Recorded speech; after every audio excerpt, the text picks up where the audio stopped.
எழுதி வச்சுக்கோங்க. துலா ராசிக்காரவங்களுக்கு கல்யாணத்துக்கு அப்புறம் லைஃப் மாறுதா இல்லையான்னு. வணக்கம், நான் உங்கள் டாக்டர் சு மாதேஸ்வரன். இன்னைக்கு துலா ராசியோட பொதுவான பலன்கள் பார்க்கலாம். துலா ராசிக்காரங்களோட வாழ்க்கையை ரெண்டா பிரிக்கலாம். கிமு கிபி மாதிரி திருமணத்திற்கு முன்பு, திருமணத்திற்கு பின்பு. திருமணத்துக்கு முன்னாடி துலா ராசி படாத பாடுபடுவாங்க.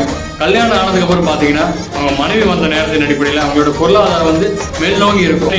மாடு மாதிரி உழைக்கிறையா அப்படின்னு புலம்பாத துலா ராசிக்காரங்களும் கிடையாது. துலா ராசிக்காரங்களுக்கு உழைப்புக்கு ஏற்ற ஊதியம் கிடைக்கிறது ரொம்ப சிரமமா இருக்கும். துலா ராசிக்காரங்க பார்த்தீங்கன்னா ஏற்கு மார்க்க படிப்பாங்க. கல்யாணத்துக்கு அப்புறம் படிப்பாங்க, இல்லை குழந்தை பிறந்ததுக்கு அப்புறம் படிப்பாங்க, இல்லை 3 குழந்தை பிறந்ததுக்கு அப்புறம் படிக்கக்கூடியவங்களா பார்த்தீங்கன்னா துலா ராசிக்காரங்களா இருப்பாங்க. துலாங்கிறது பார்த்தீங்கன்னா தராசு, நீதி தேவதை கையில் தராசு வச்சிருப்பாங்க. அது மாதிரி துலா ராசிக்காரவங்களுக்கு நீதி நேர்மையாக இருக்குன்னு நினைப்பாங்க. தப்பு பண்ணால் அவங்களுக்கு சீக்கிரம் பிடிக்காது. தப்புன்னா தப்பு தான்.